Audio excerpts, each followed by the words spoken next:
Hi guys, welcome back to my channel. On this episode, I have my guest. We'll be having discussion around studying medicine in the Philippines. What are the requirements? What are the pros and cons of taking medicine in the Philippines? Can you give us a brief introduction of yourself, what year and how you came about being a medical student? So currently, I am in my Your third name? year. So my name is Anisha, and I'm from India, Assam, and then I came here 3 years back.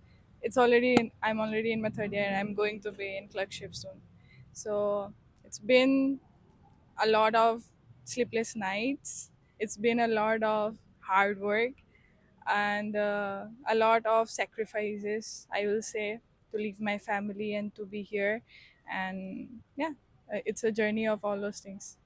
So, from what I gathered, as a Filipino, they have to take 4 years course before they can be enrolled as a medical student. For you as a foreigner, what is the requirement? So at first, I already have completed my class 10 in my school, obviously in my country, and then I got my plus 2 again in my country. And then again after that, I came here. I did attempt the exams for doctors in our country, but I didn't get qualifying marks, so just I opt for abroad because it's really expensive to get an admission in private, and for here the environment and everything obviously and all that. So I just applied here and I got the seat. I came here, and I did my BS Bio during that time, and already that was during COVID. So I did like half of it was online and half of it was offline. So, if you were to study medicine in India, do you need to take BS Bio before No, you get into medical school? no, it's not a requirement. Like that, we don't need any pre med courses, but you just need to pass the qualifying exam to appear to be a doctor. So you did your BS Bio, which is like your prerequisite to medical school in the Philippines. Can you tell us the important or the role that play in your medical journey? It's just like preparing yourself, reviewing whatever you have studied in your previous academics. Like for me, I took my BS Bio. So BS Bio was basically reviewing everything that I got a little bit more advanced, but not that much. You have anatomy. Yeah, we had anatomy, we had biochem, and then we had even PT and everything. So it included everything. But because half of my was in online, so I had to come back here. When I came back, I have to give all the exams that I have missed. So it was little bit hectic. But after that, I got the seat again. I applied for the Doctor of Medicine. So I know, for you to become a doctor, you have the subject like anatomy, microbiology, biochemistry. You did all of that in your BS Bio. Yeah. Did it make it easy for you to understand in your medical school? Yeah, it did. I mean, we just reviewed everything. We just prepared ourselves on what will be what we will be facing more. Like it will get more intense. So it just prepared us. I'll not for maybe because everywhere it's very different. Academics are very different, so we don't know. Like for our I have seen so many videos, like the calculus are taught in class 12, like in some countries, but for our country calculus was taught in class 8. So it's very different for a very different people. So maybe the thing that we studied here in PS Bio, maybe here I don't know how their academics are before the BS Bio. So maybe they didn't get that, or maybe they are getting more elaborately. But for me, we got the same thing since class 11, so it was like easier. So you're saying that most of the things you were taught in your BS bio, Yeah. you already have experience with it. Yeah, except for anatomy, basic anatomy and everything, but we already had basics of microbio and everything. So as a medical student in the Philippines, how can you describe your journey? uh in Philippines, the medical journey is little, I will say, very good compared to all the abroad thingies that I have listened to.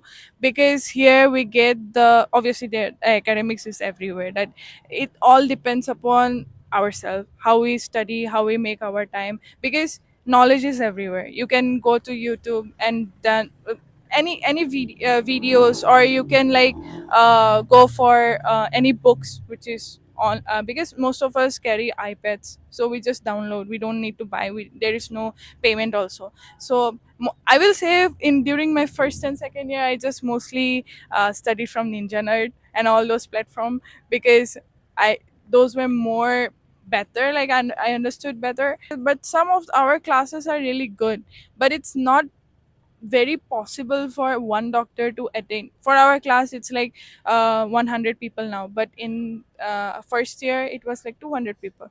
So it's not possible for one doctor to be present for everyone. So we have to try from ourselves, like how can we study more, because knowledge is everywhere, we just need to gather. So you said something that you guys were 100, 200 Mm. students at the beginning. So what happened to your other classmates? Some of the students opted for different universities here in Philippines, and some of the students were not passed, I will say, until third year. And then, yeah, you were talking about how the medical courses, it's really good because we get a better exposure, because most of the people from India, they think we don't get people, because it has a mentality that it's a private institution, so maybe there is no patients. But it may be a private institution, but our hospital, it's not private, so the clinical exposure is much better. Do you think that they are very strict with you guys here in the Philippines? Because there's like always like this controversial talk, like the medical school in the Philippines, the Indian student come to the Philippines because they get it easy in the Philippines. How true is that? I will say getting anything is easy. Like I got the seat very easily, but to survive it, it's very hard. As I told you that in the beginning, it's already 200 people, and then only 100 of us are left. Again, in while going to clerkship, again there will be decrease of number. So it's very difficult to survive. You can get anything very easily with money, with power, with communication, but in order to keep it, it's very hard. So you think that it's strict here too? Yeah, of course. It's strict. Every doctor, every person, everyone is strict, but strict in a good way. Like to make us a better, like someone who can treat patients. So I think that is not strictness, but making us to learn discipline, how to be disciplined, and how to like look after people, how to be empathic, how to be a better version of us every day. Because if they are not strict, maybe I will not go home today and maybe I'll not study. If the exams are not hard, then I'll not take stress, I'll be like I'll sleep the whole day, and then I will not even open my books. So it makes sense of being they being strict. In the last 4 years, if I can remember, there are lots of Indian students coming to study medicine in the Philippines, but lately there's a little bit of reduction. What can you say about that?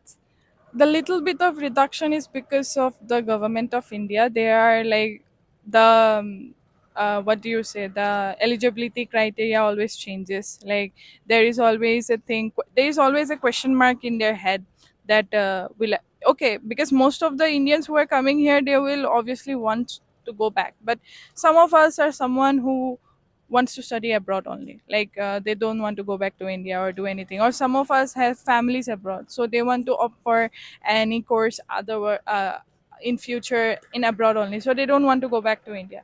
I will say that in all these things in India, it's very toxic, I will say. I already told that maybe before, because it's very, it's like a rat race, you know. Like if you get into it, you have to do, if you have to do. And people there, I really like here, if I'll have to say, because here in Philippines I see the families, they're really happy even if the you know, the student is studying nursing or any other course, they will be very proud. But in India, if you're not doing engineering or if you're not doing doctor, it's very like, oh, if they're doing nursing, why not doctor, you know. It's like that stereotype thinking. So that's why most of you take medicine, because I've never seen you people take like business admin. It's always medicine, medicine, medicine. Yeah, because most of the people, if they are interested in any other course, they will get easily in India. Okay. But in India, the medicine is very expensive. Either you are, you have brain, either you can work hard, or either you have money. So are you saying that medicine is overhyped in India?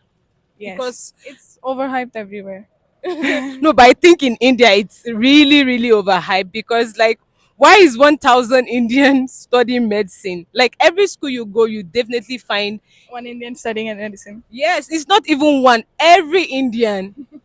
Because here in our school, I don't think there's any Indian taking other courses, or are they? Hardly. Maybe the Indians who are here residential, Okay. they will be taking some other course, but Okay. most of them are in medicine, because that's the thing, you know, like either medicine or either engineering or either any high end course or nothing. There is a very bad thinking that if you are a doctor, you will get like money Yeah. directly. Okay. So I think it's very, what do I say, that's very stressful. Are you, so let's just say that most of you that take medicine, it's not like your primary vision, it's just to satisfy the stereotype.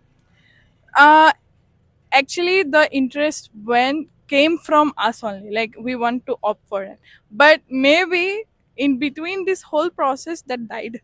You're getting my point? Yeah. Yeah, so it died, and then maybe when we will be again getting exposure to, when we'll go to clerkship and all, maybe it will come back alive.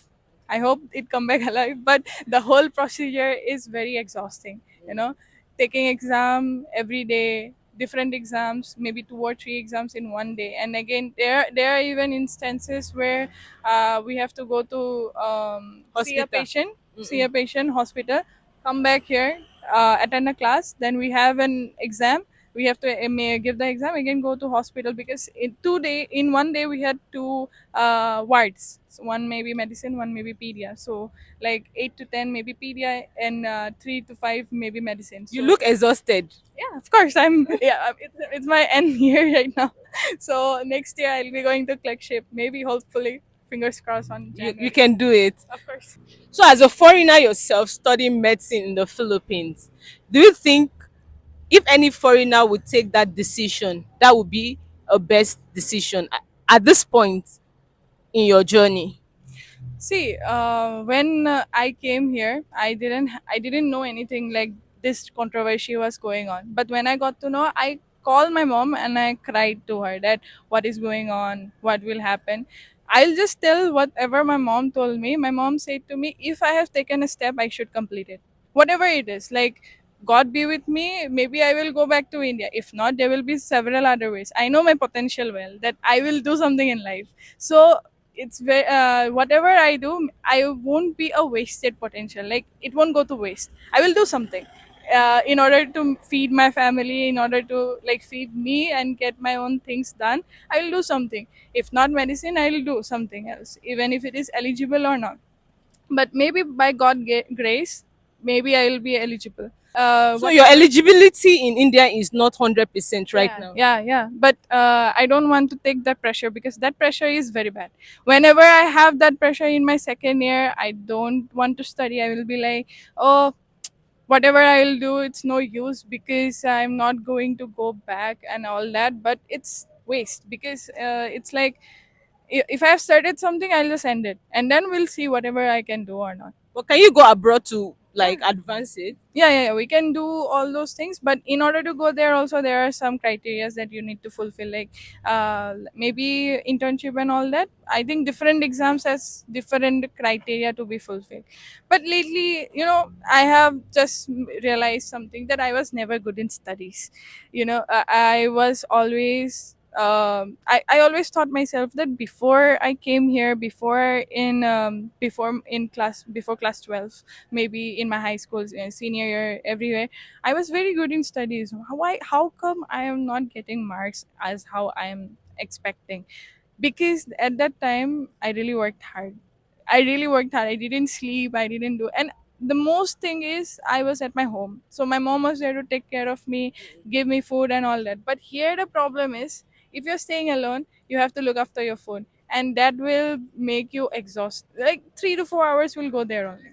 And then if you feel exhausted, if you feel like sleepy, again sleeping 6 5 hours go there only. So it's very good if you are like, some people are really lucky that if they get to study medicine while they are at their home, but it takes a lot of sacrifice, it takes a lot of effort, both from us, from our families, because they are also sacrificing a lot.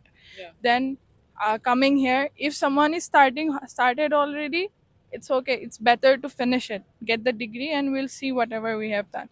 But if someone has not started, I think it's best option to see where it's like 100% eligible that I'll come back, and if they're planning to go back to India. If not, if abroad, then you can. My last question is, what other options do you have? Like you said, you don't have 100% eligibility in India. Do you intend to pursue your dream in India? Or what are the other options you're looking at just in case that happens? I will say there are so many options. Like, if I have to go back to India and if they say, "Oh, you are not eligible," then I will just do anything that I like. I will be free, I'll just tell my mom. For me personally, I'm saying that I'll tell my mom, "Oh, they're saying the degree is not like eligible, so I'll just do whatever I want. I really like cooking, so I'll just opt for culinary again, and I will do whatever I want." I really, if somebody wants to keep on doing, I have searched, done some research, and then I saw some pharmaceutical companies, they will take you as an officer. But and there are like public health, like you can even work in You can even become WHO. a chef. Chef is Yeah, also good. you can work in WHO. If Okay. you are like, if you get one more degree, you have to get one more degree in public health, then some exposure, and then you can get, even there are internships in WHO, so you can like opt there. If somebody wants to go there, they can do that. But if somebody don't want to go, they can pursue whatever they want. So there are a lot of options, Yeah. they are not limited. So Yeah. if it depends upon my potential, it depends upon the individual's potential, Mm. it depends upon their